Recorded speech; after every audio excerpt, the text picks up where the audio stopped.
시청자 여러분 안녕하십니까? 헬로티비 주간 뉴스입니다. 첫 소식입니다. 연말 연시 이웃사랑 척도인 사랑의 온도탑 온도가 좀처럼 뜨거워지지 않고 있습니다. 지난 2년 동안 온도탑이 100도를 달성하지 못했는데 올해도 목표 달성은 힘들까요? 전주현 기자의 보도입니다. 지난 18일 경남 사회복지 공동 모금회로 전달된 봉투. 한 통의 전화와 함께 남겨진 봉투에는 5천여만 원의 현금과 편지 한 통이 있었습니다. 편지에는 자신이 1년간 모은 적금을 기부한다며 몸이 아파도 가난의 치료를 받지 못하는 이들에게 쓰여지길 바란다고 적혀 있습니다. 또 내년 연말에 뵙겠다는 메시지도 잊지 않았습니다. 이번 익명의 기부자뿐만 아니라 지역 곳곳에서 기부의 손길이 이어지고 있지만 예년 같지 않습니다. 나눔 캠페인이 시작된 지 한 달이 지났습니다. 하지만 제 뒤로 보시는 것처럼 사랑의 온도탑의 온도는 25도씨에 불과합니다. 경남 사회복지 공동 모금회에 모인 성금은 지난달 20일부터 현재까지 28억여 원. 지난해 같은 기간에 비해서도 8억 원 정도가 줄어든 상황입니다. 지금 경남의 경기가 워낙 어렵다 보니까 기부 심리마저도 지금 많이 위축되어 있는 상황인 것 같아요. 그래서 지금 대기업뿐만 아니라 기업들의 이런 뭐 1,000만 원 이상이라든지 아니면 500만 원 이상의 금액들까지도 지금 기부 금액들이 현저하게 전년 대비해서 조금 줄어든 상황으로 볼 수 있을 것 같습니다. 조선업 불황과 경기 침체로 2년 연속 목표를 달성하지 못했던 경남 사랑의 온도탑. 앞으로 기간은 한 달여 남짓 남았습니다. 꽁꽁 얼어붙은 온도탑이 끓어오르기 위해선 경남 도민들의 관심이 절실한 때입니다. 그리고 기부 금액이 꼭 큰 금액이 아니더라도 내가 나눌 수 있는 일부를 어려운 이웃들을 위해서 조금 관심과 사랑을 보내주신다면 경남 도민들이 행복한 경남을 만드는 데 일조하지 않을까 그렇게 생각합니다. 헬로티비 뉴스 전주현입니다. 가장 안전해야 할 학교에서 발생한 사고로 초등학교 2학년 한 학생이 90여일째 의식을 찾지 못하고 있습니다. 스파이더맨을 좋아하고 바른 생활 학생으로 불리던 9살 서홍군인데요. 아이가 다쳤다는 충격을 뒤로 한 채 치료에만 전념해도 모자랄 상황인데 어찌된 영문인지 피해 가족들은 생활고까지 겪고 있습니다. 현재 학교 안전법이 현실을 따라오지 못하면서 책임을 피해 가족에게 떠넘기는 형국입니다. 진정한 교육은 변화가 아닐까요? 학교 사고에 2번 우는 피해 가족의 현실을 보도합니다. 권정숙 기자입니다.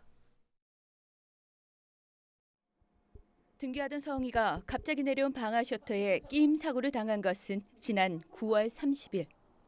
어느덧 석 달째. 학교도 현장도 변했지만 서웅이의 시간만 멈췄습니다. 웃는 걸 못 봐요.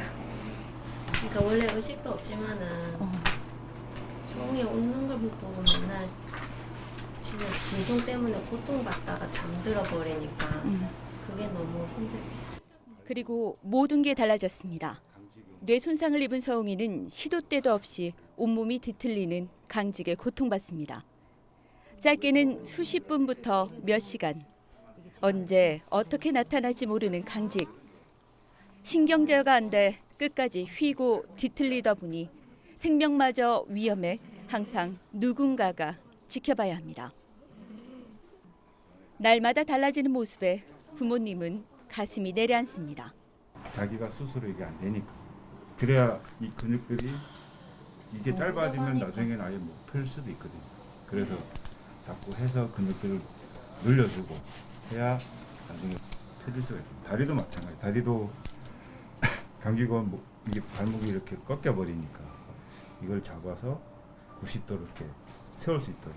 여기에 감당할 수 없는 병원비 역시 부모님을 옥죄옵니다. 사고 이후 휴직했던 서웅이 부모님은 결국 복직했습니다. 병원비도 부모가 먼저 계산을 해야 되니까 이게 뭐 작은 금액이 아니거든요. 보통 한 달에 한 1,000만 원 이상 금액이 나오는데 뭐 그 정도 여유가 있으면 당연히 뭐 문제가 안 되겠지만 지금 그렇지가 못하다 보니까. 그동안 너무 힘들었다는 서홍군의 부모님. 그리고 2달 동안 너무 힘들었어요, 진짜.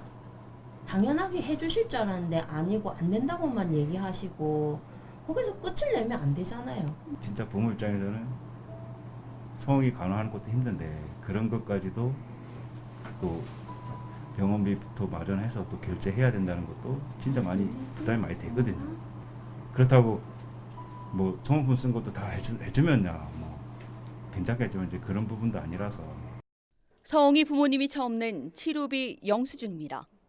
700여만 원의 비용 중 50여만 원이 비급여 처리됐습니다.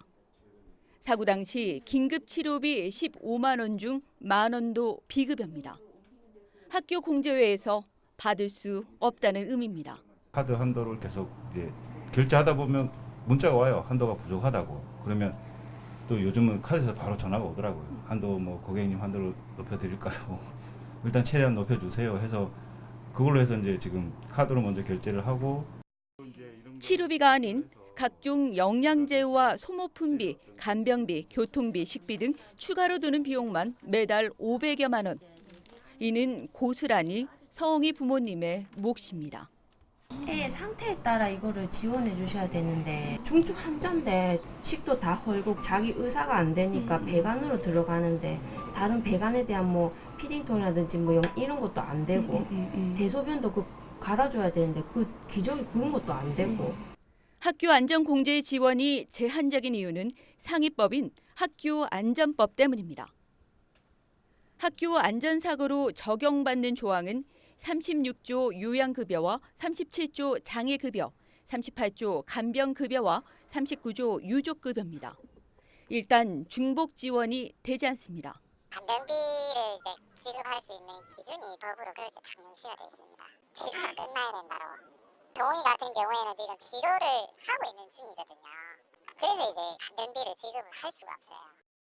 치료 비용은 36조 요양급여의 범위에 따르게 되는데 중요한 부상의 정도, 치료 기간 등 현실적인 문제는 빠져 있습니다. 동의가 더 지금 뭐 생명이 위독하기 때문에 이걸 썼다 한다고 해서 뭐 이게 주는 게 아니고 똑같이 봐야죠. 똑같은 학생이기 때문에. 부상의 정도에 따라서 지원이 되고 안 되고가 아니고 그냥 못 주는 치료제는 하면 똑같이 못 주는 거지. 이 학생은 부상이 심해서 줄 수 있는 그런 게 아닙니다.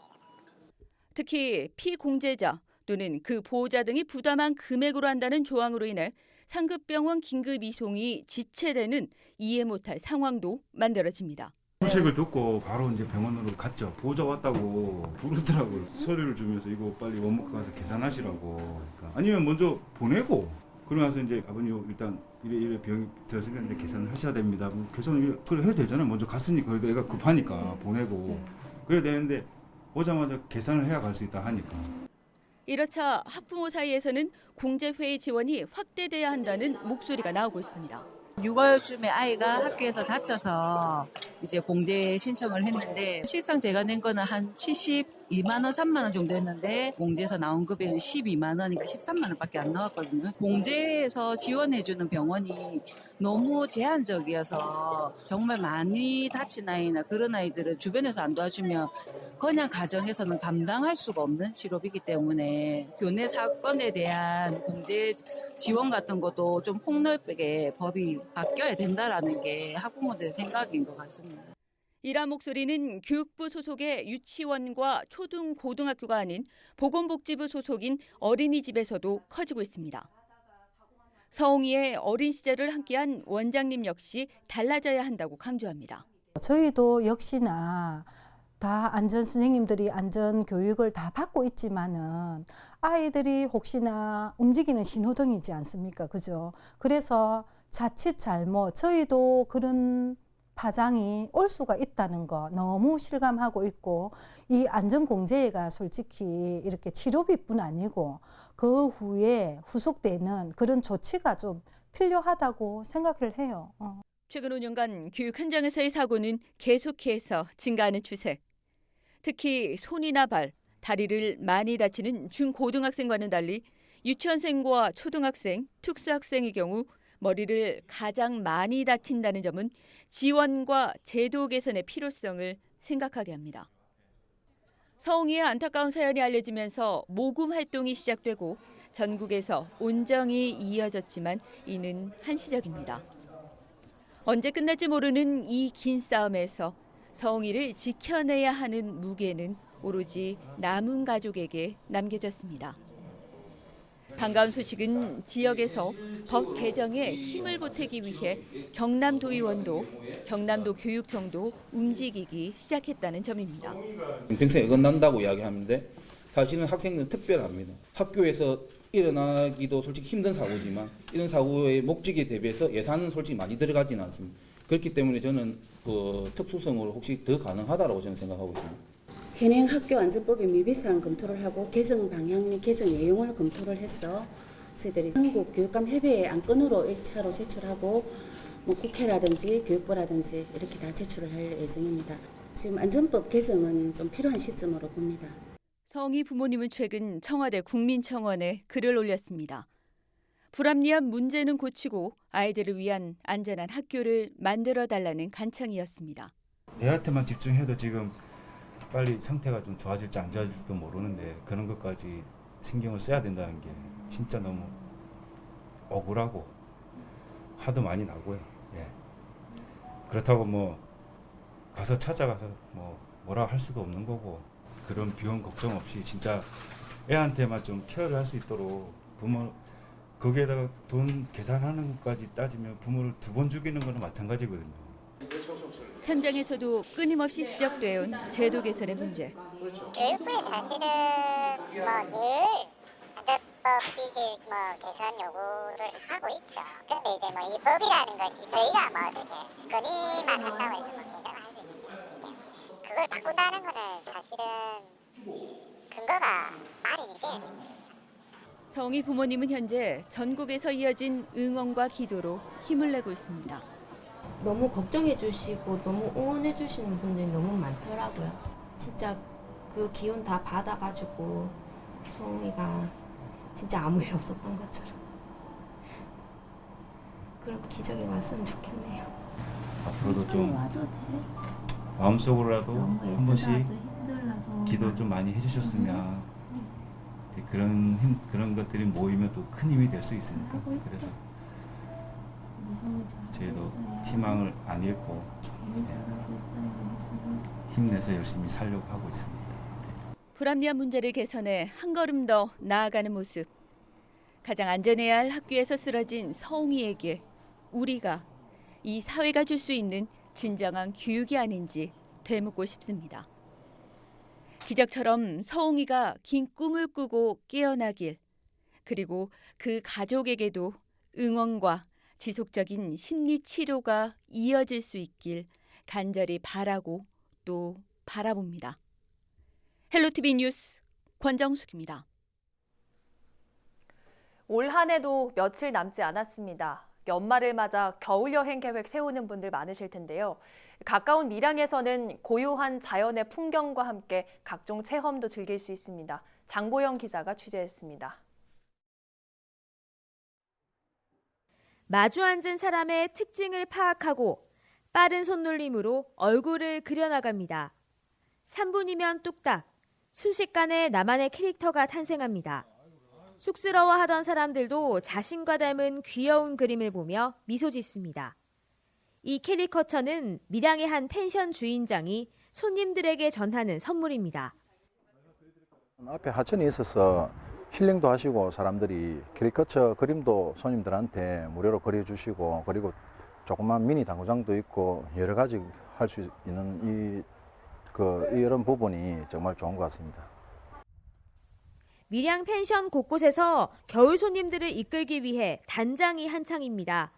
최근 국내보다는 해외로 여행을 떠나는 사람들이 늘면서 펜션 업계가 주춤한 상황. 여름 손님이 대부분인 얼음골, 밀양댐 등 인근 펜션 200여 곳에서는 단순한 숙박을 넘어 특색 있는 즐길 거리를 마련하고 있습니다. 미술 작품을 전시해 포토전을 꾸미고 연말의 따스함을 느낄 수 있도록 LED 전구로 화려함을 더했습니다. 또 밀양의 농특산물을 수확하고 피자, 치즈 만들기 등 각종 체험도 이어가고 있습니다. 펜션마다 나름 이제 손님들을 유치하기 위해서, 관광객을 유치하기 위해서 많은 노력을 하고 있는 걸로 알고 있습니다. 가격적으로도 많이 저렴하기 때문에 이렇게 자주 찾아와 주시면 겨울 풍경도 너무 예쁘거든요. 밀양이. 많이 찾아와 주셨으면 좋겠습니다. 밀양의 펜션들이 숙박객 사로잡기에 본격적으로 나서면서 지역관광 활성화로 이어질 수 있을지 관심이 모아집니다. 헬로티비 뉴스 장고영입니다. 이번에는 연말 분위기를 제대로 느낄 수 있는 곳을 소개합니다. 경남에선 좀처럼 보기 힘든 새하얀 설원부터 야외 스케이트장, 산타 케이블카까지 우리 지역 명소를 구지은 기자가 소개합니다.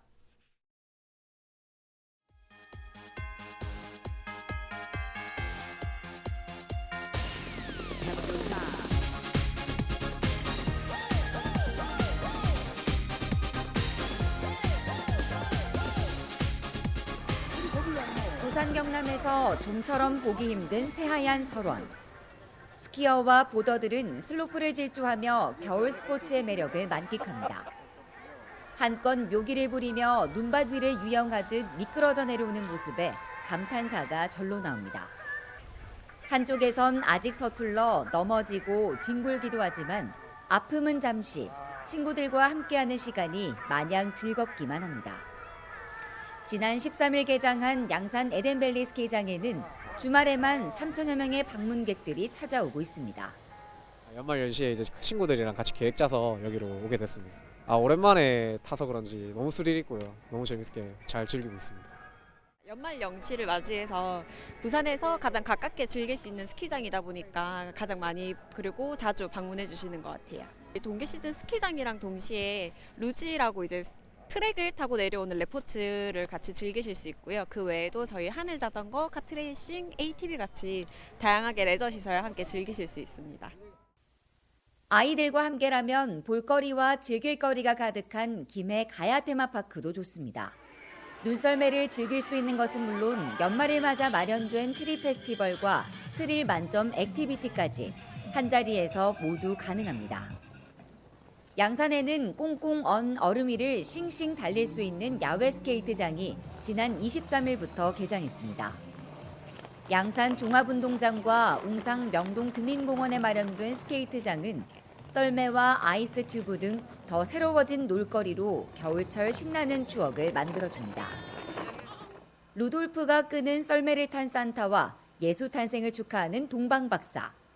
아름다운 한려수도가 내려다 보이는 통영에서는 이색적인 산타 케이블카를 만날 수 있습니다. 산타 케이블카는 운행이 끝난 뒤에도 LED 조명을 환히 밝히고 흥겨운 캐롤과 함께 통영의 밤하늘을 장식할 예정입니다. 부산 김해 경전철에도 산타가 등장했습니다. 열차에 탑승한 산타가 승객들과 함께 사진을 찍으며 선물을 제공하는 산타 이벤트는 연말연시 시민들에게 또 다른 추억을 선사했습니다. 헬로티비 뉴스 구진입니다. 사람들로 북적이는 부산 시내 한복판에 사람들과 어울리고 문화를 즐길 수 있는 광장이 조성됐습니다. 지난 21일부터 이틀간 첫 시범 운영됐는데요. 이 광장이 지역에 어떤 효과를 불러올지 기대가 모아집니다. 보도에 김한식 기자입니다.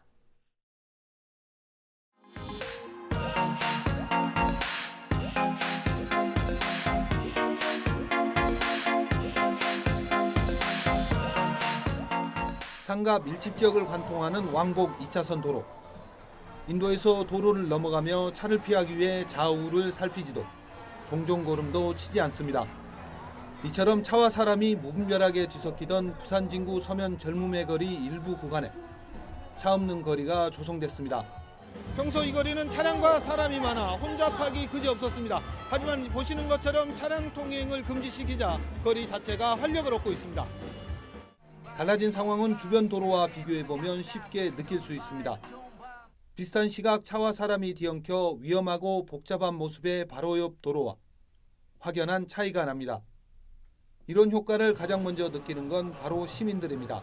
네, 거리에 차가 없으니까 다니기 좀 편한 것 같고 좀 더 쾌적하게 다닐 수 있는 것 같아요. 다니기 편한 것 같고 걸어다니면서 그런 거 신경 안 써도 되니까 확실히 주변 좀 더 보게 되는 것 같아요. 흥겨운 공연이 펼쳐지는 무대 주변은 많은 시민들이 둘러쌌고 길을 가던 발걸음도 자연스럽게 멈췄습니다. 거리에 차가 사라진 대신 다양한 문화들이 채워졌습니다. 시내 번화가에서 땅 한 뼘 얻기 힘든 현실을 감안하면 놀라운 변화입니다.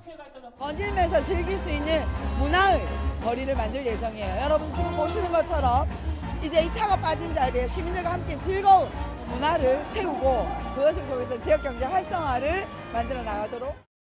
차 없는 거리는 올해 시범 운영 기간을 거쳐 내년 2월부터 매주 토요일과 일요일 상시 운영될 예정입니다. 헬로티비 뉴스 김한식입니다. 100리터 종량제 봉투에 쓰레기를 버릴 땐 25kg의 무게 제한이 있는데요. 하지만 이 무게 제한이 잘 지켜지지 않아 환경미화원들이 다치는 경우가 많습니다. 이런 문제를 해결하기 위해 남해군이 100리터 종량제 봉투 사용을 전면 금지하겠다고 밝혀 눈길을 끌고 있습니다. 보도에 남경민 기자입니다. 성인 허리 높이까지 찬 쓰레기 봉투들. 100리터 쓰레기 종량제 봉투입니다. 작은 쓰레기 봉투들은 미화원 혼자서도 쉽게 수거하지만 100리터 쓰레기 봉투는 혼자서는 옮기기도 버겁습니다. 2명의 미화원이 힘을 합쳐야 겨우 차에 실을 수 있습니다. 이와 같이 100리터짜리 쓰레기 봉투는 성인 남자 한 명이 들기도 쉽지가 않습니다. 환경부 지침에 따라 100리터 봉투의 제한 무게는 최대 25kg. 하지만 생활 쓰레기와 폐기물 등으로 채워진 봉투는 25kg을 넘기기 일쑤입니다. 반복적인 동작을 수행하는 미화원들은 무게 제한을 넘긴 쓰레기 봉투를 수거하는 과정에서 허리나 근육 등 근골격계 부상 위험에 항상 노출됩니다. 많이 담으시다 보니까 미화원들이 팔목이라든지 팔꿈치, 어깨, 허리 쪽에 부상이 좀 많이 있습니다. 지금 현실적으로 지금 다른 부분들도 지금 벤가자가 몇 분 계시고 100리터짜리 같은 경우에는 혼자서 솔직히 들기 힘들 경우가 솔직히 많거든요. 하루 동안 미화원 2명과 운전기사 1명이 남해군을 돌며 처리하는 쓰레기 양은 평균 2톤에서 3톤. 작년 기준 남해에서 판매된 쓰레기 봉투 46만 6천 장 중 약 27%가 100리터 종량제 봉투였습니다. 전국 100리터 봉투 판매량인 16%보다 높은 수치입니다. 미화원들을 위한 조치가 필요한 가운데 군이 폐기물 관련 조례안을 개정해 내년 1월 1일부터 100리터 봉투를 폐지합니다. 실제로 배출되는 무게가 30에서 40kg 이상으로 굉장히 무겁게 배출되어서 환경미화원 분들에게 지속적으로 부상의 위험이 높았습니다. 환경미화원의 사고 위험을 낮추고 근무 환경을 개선하고. 군은 주민 불편을 고려해 1월 1일 이전에 구매한 100리터 봉투에 한해서는 사용이 가능하도록 할 예정입니다. 이후 대형 폐기물에 대해선 마대 자루에 대형 폐기물 스티커를 붙여 수거할 계획이라고 밝혔습니다. 처음부터 100리터 종량제 봉투를 도입하지 않은 산천군에 이어 100리터 봉투 사용을 금지한 남해군. 같은 이유로 100리터 종량제 봉투 폐지안이 검토되고 있는 사천시까지 서부 경남 내에서도 환경미화원들의 부상 방지와 작업 환경 개선을 위한 움직임이 이어지고 있습니다. SCS 남경민입니다. 올 시즌 2부 리그로 강등된 경남FC가 설기현 전 축구 국가대표 선수를 신임 감독으로 선임했다고 지난 26일 발표했습니다. 설기현 감독은 2002년 한일 월드컵 4강 주역으로 레딩FC와 풀럼FC, 울산 현대 등에서 선수 생활을 했으며 성균관대학교 축구부 감독을 거쳐 최근엔 성남FC 전력 강화부장을 맡아왔습니다.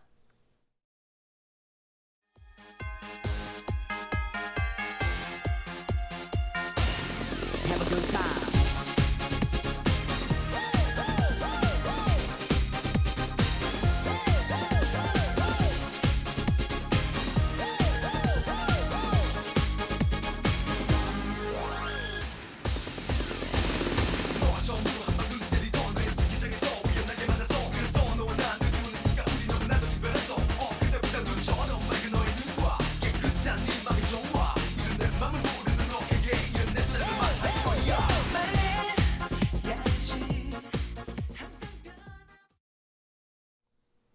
오늘 뉴스는 유튜브 채널 CJ 헬로 경남 방송에서 다시 보실 수 있습니다. 이어서 헬로 이슈 토크 전해드립니다.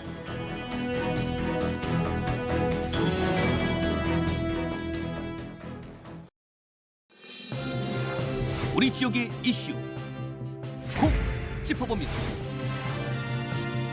헬로 이슈 토크. 지역의 이슈를 전문가와 함께 분석해보는 시간 헬로 이슈토크의 김세진입니다.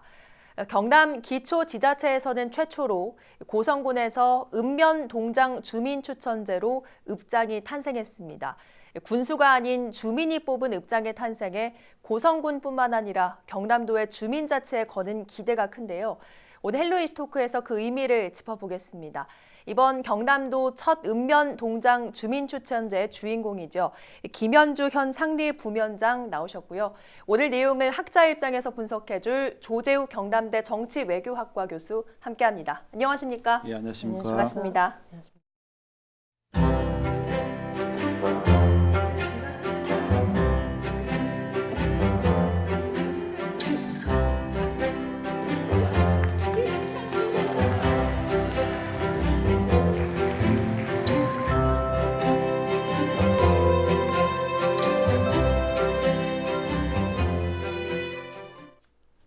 네, 경남에서 처음으로 주민이 뽑은 읍장이 고성에서 탄생을 했습니다.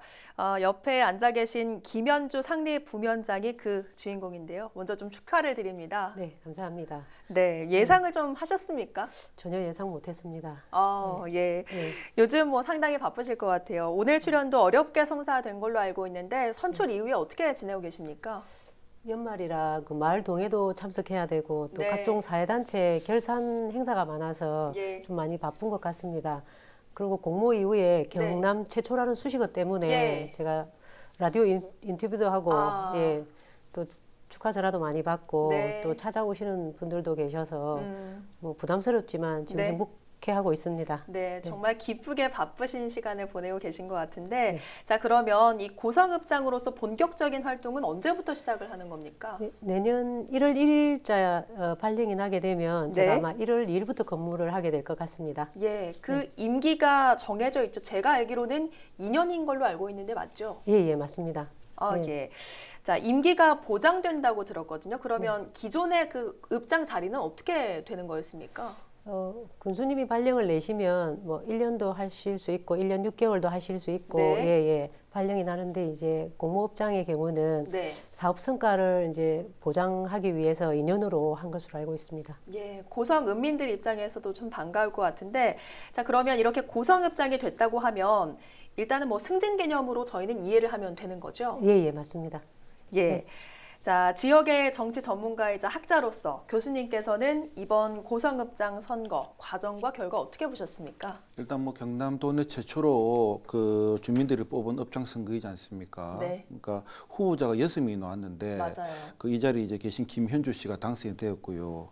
그 이번 읍장 선거는 자치단체장이나 지방의원을 뽑는 그런 지방선거 못지않게 열기가 네. 굉장히 뜨거웠답니다. 네. 뭐 이것은 아무래도 고성 구민들이 많은 관심을 가졌기 때문에 네. 이런 현상이 벌어지는 거 아니겠습니까? 맞아요. 그만큼 이제 고성 구민들의 관심과 기대가 굉장히 컸다고 이제 우리가 보시면 될 것 같고 네. 또 읍장 선거는 해당 지역 주민들이 다 참여하는 건 아니에요. 예. 그러니까 투표를 희망하는 분들 중에 그 컴퓨터 추첨을 통해 가지고 그 투표인단을 선발하는데 예. 이번에 이제 200명 정도 이제 투표인단을 선발을 했다고 합니다. 그런데 네. 여기에 그 참가하고 싶은 분이 1950명에 달했다고 하니까 경쟁력이 한 10대 1 정도 이렇게 된다 보시면 굉장히 좀 되거든요. 뜨거웠다고 봐야 예. 되는 거죠?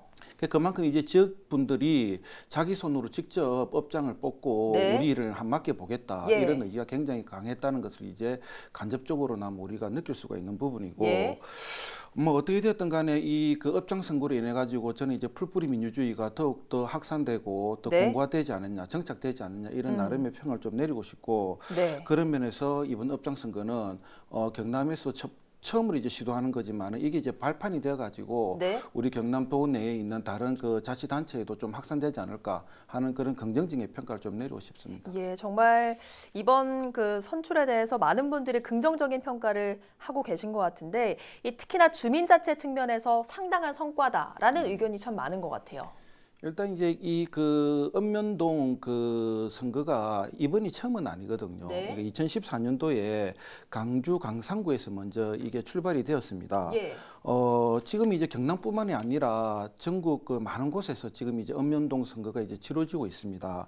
그러니까 가면 갈수록 이게 계속 확산되고 있다 보시면 네. 되고 그 읍면동장은 5급 지방행정사무관이거든요.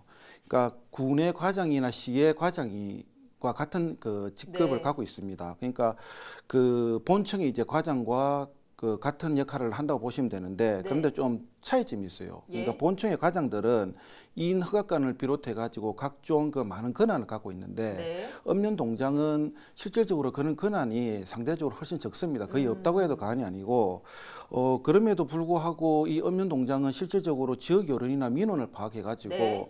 또 이 그 문제점을 본청에 이제 전달해야 되고 예. 또 들어온 민원을 해결해 줄 수 있는 그런 가교 역할을 하는 게 이제 예. 읍면동장의 역할이거든요.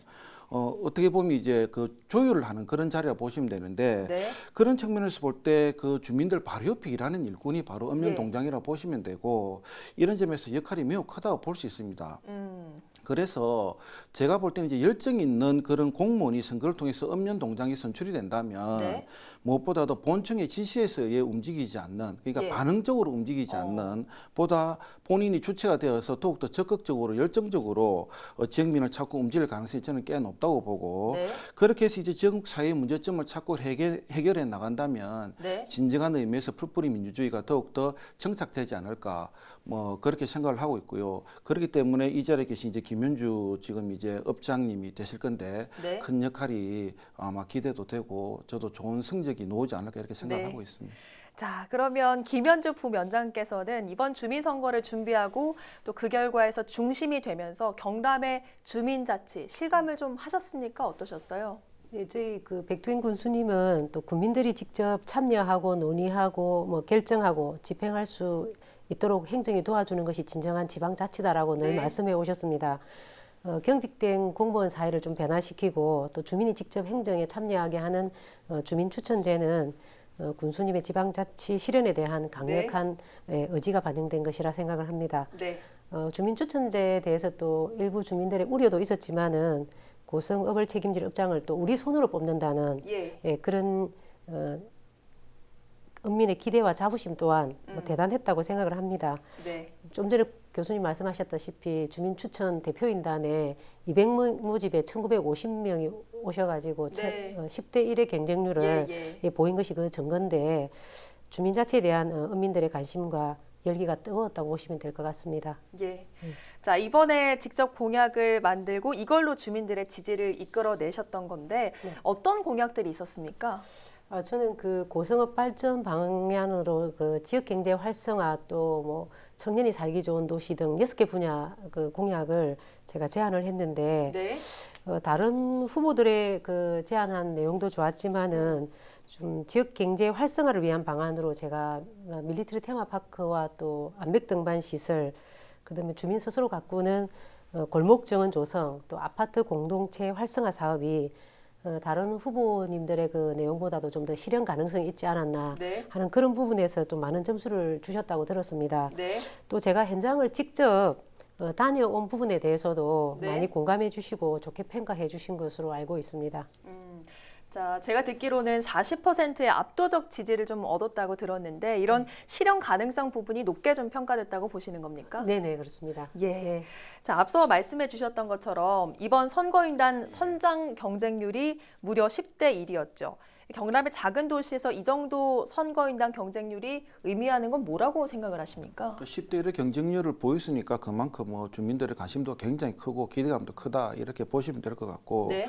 근데 이게 꼭 그 긍정적으로만 그 볼 거는 아니고 예. 문제점도 저는 좀 있다고 봐요. 왜 네. 그러냐면 그 200명의 선거인단이 고성 주민의 모든 그 의견을 다 수렴하는 건 아니거든요. 네. 아마 또 선거인단에 지원한 사람들 중에는 상당수가 후보자의 지인이나 네. 주위 분들이 그 지원했을 가능성도 꽤 높고 예. 그리고 당선인이 200명 모두 당선인한테 다 투표를 한 건 아니지 않습니까? 아까 네. 40%의 득표를 얻었다고 했는데 그럼 이제 80여 명 정도가 지지를 했다는 소리인데 그런 측면에서 볼 때 이제 어떻게 보면 고성 주민이 다 그 김현주 씨를 지지한 건 아니거든요. 예. 이런 측면을 우리가 한번 살펴볼 필요성이 있고 또 아마 선거인단 모집은 모바일 또는 컴퓨터를 통해 가지고 아마 접수를 했을 것 같아요. 네. 그런데 잘 아시다시피 고성이라는 곳은 농어촌 지역이고 그렇다 네. 보면 상대적으로 고령 인구가 많은 곳이잖아요. 근데 노인분들은 이제 선거인단이 좀 되고 싶어도 네. 이 모바일이나 컴퓨터로 이렇게 이제 접수를 해버리면 접근하는데 굉장히 애로사항이 따를 수밖에 없고 네. 이런 점이 이제 발생을 할 수밖에 없거든요. 음. 그래서 이런 점을 좀 자원이 이제 개선될 사항이 아닌가 이렇게 생각을 하고 있고 네. 선거인단을 모집할 때도 그 남녀, 노소 이런 비율을 좀 잘 좀 앞으로는 반영할 필요성이 있지 않느냐 이렇게 보고는 있습니다. 네, 이번에 선거인단을 200명을 뽑은 거죠. 그런데 실제로 투표에 나선 분은 145명이신 네네. 거죠. 네. 자, 이 정도로 선거인단이 뽑힌다고 하면 그 수는 좀 적절하다고 보십니까? 어떻게 보세요? 아니 많으면 많을수록 좋죠, 훨씬. 그러니까 예. 많으면 많을수록 좋은데 이 선거라는 게 어떻게 보면 사회를 통합시키기보다는 그 갈등과 분열을 조장하는 게 선거 기간 때 그 일어날 수밖에 없는 네. 현상이지 않습니까? 네. 그러니까 행재정적으로 뭔가 좀 그 지원이 충분하다든지 그 다음에 뭐 모든 게 다 좋으면 더 네. 많은 선거인단을 모집해가지고 그 투표를 하면 되는데 네. 그렇지 못한 게 지금 현실인 것 같고 어떻게 됐든 간에 앞으로는 좀 확대될 좀 필요성도 있다 이렇게는 보고는 있습니다. 예, 그러게요. 이번 계기로 선거인단 수 확대는 좀 앞으로 참고를 해야 될 부분인 것 같습니다. 어쨌든 고성군이 백두형 분정 이후에 정말 많은 변화를 경험하고 있는데 그 선상에서도 이런 고성급장 선출이 현재 주목받는 이유를 좀 해석할 수도 있을 것 같아요. 이 백두형 군수가 나름의 혁신을 좀 추구를 하고 있는데 실질적으로 한 1년 반 흘렀는데 본인의 뜻대로 안 되는 부분도 꽤 많은 것 같습니다. 그렇죠. 이 대표적인 게 뭐냐면 그 고성의 혁신을 위해서 의욕적으로 실시한 사업이 바로 청년수당 네. 지급이었는데 이 청년수당은 고성군에 거주하고 있는 학생에게 중학생에게는 5만 원, 네. 고등학생 7만 원에 그 상응하는 그 뭐 포인트를 이제 지급을 한다고 해요. 네. 근데 고성군도 그렇지만은 그 농어촌 지역의 인구수가 가면 갈수록 줄고 있고 또 이게 이제 지방 소멸 위기로 이어지고 있지 않습니까? 네. 이런 것을 좀 미연에 방지하고 좀 더 나은 그 개선점을 찾기 해 가지고 청년 수당을 도입을 했는데 그러나 잘 아시다시피 농어촌 지역의 재정 자립도가 그렇게 높은 편도 아니고 네. 그다음에 인구가 계속 줄고 있고 뭐 이런 점을 감안할 때 세수가 뭐 늘어날 일은 그렇게 없거든요. 국비 네. 확보가 되지 않는 이상에서는. 그래서 이런 점을 고려해 가지고 의회 상임위원회에서 이걸 부결 처리를 한 것 같아요. 네. 뭐 그래서 이제 백두연표의 그 혁신이 좀 표류되지 않는가, 주춤거리지 않느냐 이런 우려의 목소리도 많이 그 들린 것도 사실인데 네. 그러나 이번에 이제 업장 직접 선출로 통해 가지고 또 나름의 반전의 기회를 좀 맞이하고 또 다시 혁신을 좀 가동시키는 그런 동력을 얻지 않았는가 이렇게 평가하고 싶습니다. 예. 자, 이번 주민추천제 선거가 고성이 경남 지자체 중 최초이긴 하지만 전국 최초는 또 아닙니다. 네. 그런데 다른 지자체의 이 주민추천제 선거와 다른 점이 좀 있었다면서요?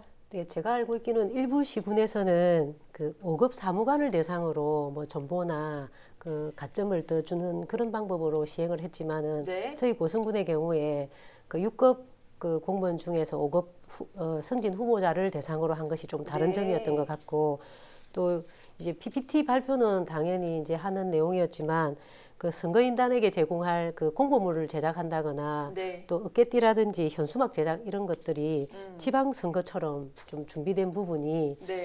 아마 다른 지자체하고 조금 다른 부분이 아니었나 생각을 합니다. 네. 이제 기존 업무를 보면서 이런 걸 준비하느라 시간도 네. 조금 많이 부족을 했고 네. 좀 힘들었던 것 같습니다. 이런 부족한 시간 속에서도 현장에 또 직접 가셨다고 말씀을 해주셨잖아요. 네네네. 많이 힘드셨겠어요. 토요일, 일요일은 제가 현장을 직접 다녀왔습니다. 예, 그랬군요. 자, 경직된 공무원 사회에 이번 주민추천제 선거는 새로운 시도다 이런 평가는 있지만 한편으로는 아까 말씀해 주셨듯이 우려하는 시각도 있는 것 같아요.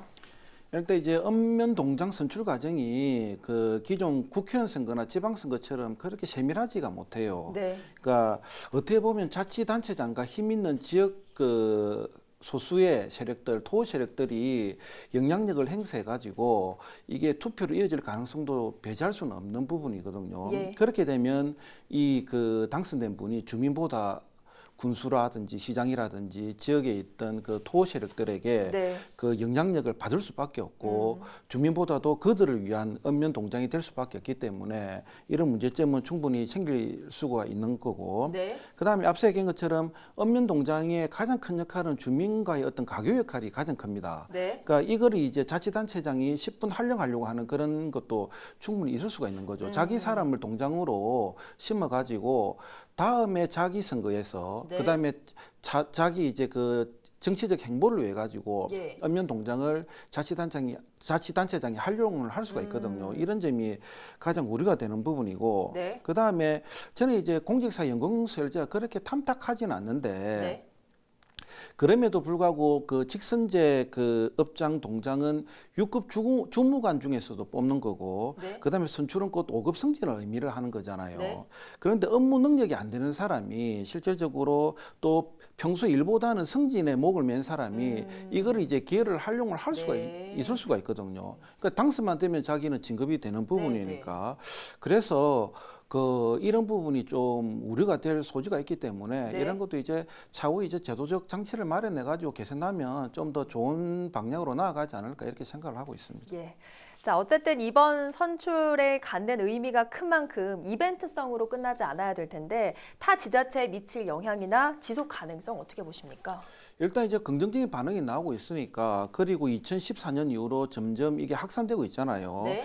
그래서 저는 이제 경남도 내에서 타 자치단체에서도 아마 고승무 사례를 충분히 이제 지금 살펴볼 가능성이 높다고 보고 예. 이게 이제 전반적으로 긍정적인 영향을 미칠 것이다 이렇게 생각을 하고 있고 그런 이제 선거라는 것이 사회를 통합시키기보다는 앞서 이야기한 것처럼 분열을 조장을 하거든요. 특히 조직 내에서 업무 능력은 전혀 안 되는 사람이 그 직선제라는 기회를 맞이해 가지고 만일에 당선이 되었다면 조직 내의 반발이 심할 수밖에 없고 또 네. 이제 부정적 기류가 흐르다 보면 오히려 그 공무원사의 결집도가 떨어질 수밖에 없거든요. 이런 점을 우려 안 할 수밖에 없고 네. 앞으로 이 부분에 대해서 이 추이를 좀 더 살펴볼 필요성이 있는데 네. 여하튼 이런 부분을 불식시키기 위해서 선출자는 최선을 다해가지고 네. 우리 그 주민들의 호응에 기대되는 가시적 성과를 충분히 내야 되고 네. 본인이 발표한 공약을 이행을 해야 된다. 이런 네. 점을 꼭 명심해야 된다. 이렇게 이야기를 하고 싶습니다. 예, 첫 시도이고 또 주민이 직접 뽑은 만큼 앞으로 더 직접적인 활약을 해주시리라 기대가 큰데요. 내년에 어떤 일들을 하게 되십니까? 공모업장의 경우에는 또 사업 성과를 위해서 임기를 2년으로 보장을 하고 네. 또 인재 추천권과 또 예산을 지원받을 수 있습니다. 예. 하지만 주민이 기대하는 수준의 사업을 진행하는 데는 아마 한계가 있을 거라고 생각을 합니다. 고성업장으로서는 1차적으로 주민들과 가장 밀접한 생활민원에 대한 적극적인 처리가 또 주민휴건 사업부터는 저는 차근차근 추진해 나갈 생각입니다. 네. 특히 그 고성읍에는 내년에 고성 중심지 활성화 사업 또 도시재생 사업 등 한 1,000억이 넘는 사업들이 진행될 예정입니다. 네. 근데 많은 예산이 투입되는 사업과 또 공모 사업의 경우에는 또 주민들의 적극적인 참여가 또 그 사업 선정에 큰 영향을 주기 때문에 네. 주민들의 적극적인 참여와 관심을 이끌어내는데 제가 역점을 두고 일을 추진할 생각에 있습니다. 예. 자, 아무튼 첫 주민 추천제 입장이다 보니까 분명 시행착오는 있을 겁니다. 이런 측면에서 국민도 또 도민도 좀 너그러운 시선을 갖고 바라봐 주셨으면 하는 바람도 좀 있거든요. 앞서 얘기한 것처럼 그 선거 관련 제도적 개선은 분명히 좀 뒤따라야 된다고 보고 네.